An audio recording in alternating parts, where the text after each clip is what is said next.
when in deer camp, you make deer meat.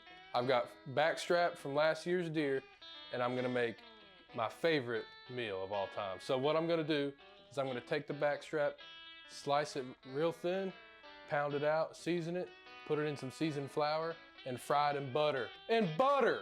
Who doesn't love anything fried in butter? All right, so whenever you get your backstrap out, the first thing you're gonna wanna do is take away all this silver skin. So you see all this stuff here, it's kind of running down the whole thing. We're gonna wanna remove that, and that's gonna help take a lot of the gaminess out. So again, you know, this isn't ever gonna taste like beef, of course, and we love the taste of venison, but you don't want it so overpowering either. So removing this silver skin is gonna really help with that.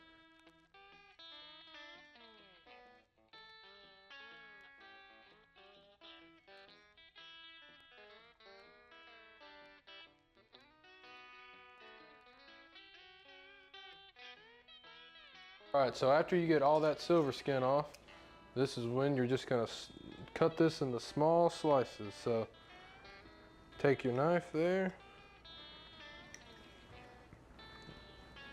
and as thin as you want them to be. I like them pretty thin whenever I make this dish.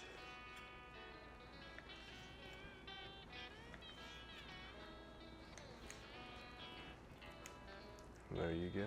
Well, after you get your backstrap all sliced out, now listen, all you gotta do is pound it out. You can either do it with this, or you can get this thing called a jacquard, and all it does is stab it a bunch of times. So it kind of goes like this. If you're using this, bang, nice and simple, okay? If you're gonna use something like this mallet, something just like that. And I like using the mallet more when I'm doing this backstrap because it's gonna kind of make this slice really thin and even, so it's gonna cook quick and it's gonna cook even. And in the same breath, it's gonna tenderize it, okay? So that's what it's doing when it's poking all these little holes. It's tearing apart the muscles, so it's gonna be really, really tender, and I know the guys are gonna love it.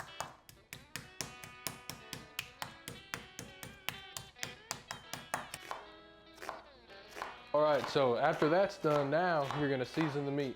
You can do whatever you wanna do, whatever makes you happy. This is what I do. I like to keep it really simple. I do salt, pepper, and a little Cajun. Around here we use Slap Your Mama. So I start out with the salt, that going on there. Nice, even coating. Don't be afraid to season your food, guys. It's only gonna make it better. Next with the pepper.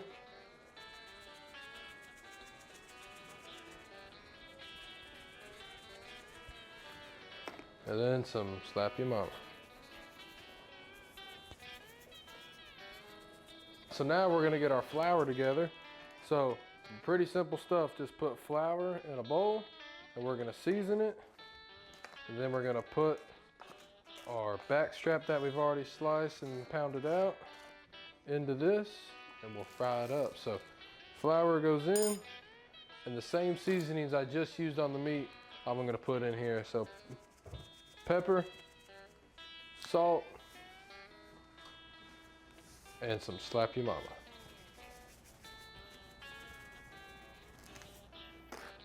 I'm gonna give that a good mix.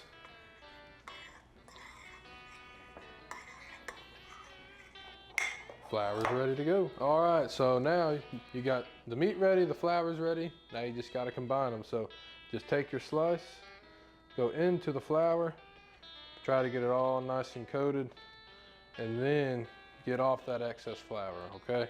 Really important. And now, meat's ready to be fried up. All right, so now you got the meat all floured up. Get your pan that you sauteed those onions in earlier, put in a knob of butter, and listen to that sizzle. That's what you want right there. Oh my goodness, this is gonna be delicious. I'm gonna tell everyone else it sucks though, that way they don't eat it.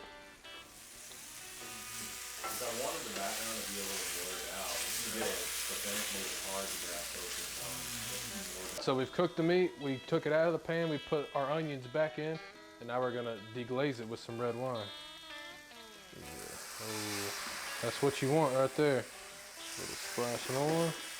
You see that pan? Get it all with that wine in there. Perfect.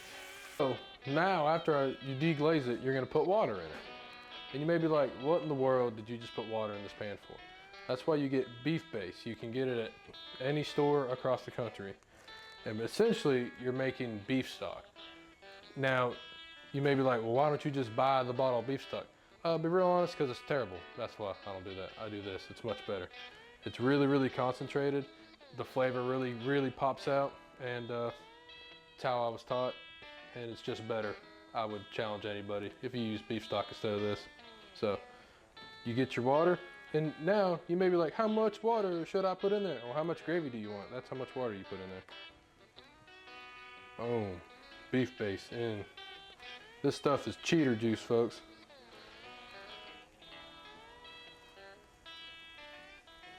Boom.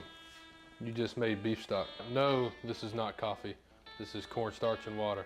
So I mix that together, and then whenever your gravy here starts boiling, that's when you add this, because cornstarch is only active whenever whatever you're putting it into, whether it's water, you know, a stock, cream, is boiling. That's when it'll actually thicken. So you make a little and you just put it in, small amounts at a time, to kind of test out how thick however thick you want your gravy, that's how much of this cornstarch and water mixture that you'll put in.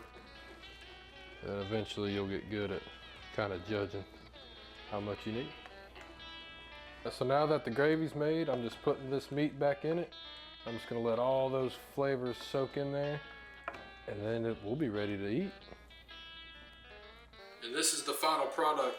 If you want to impress at your deer camp, try this out.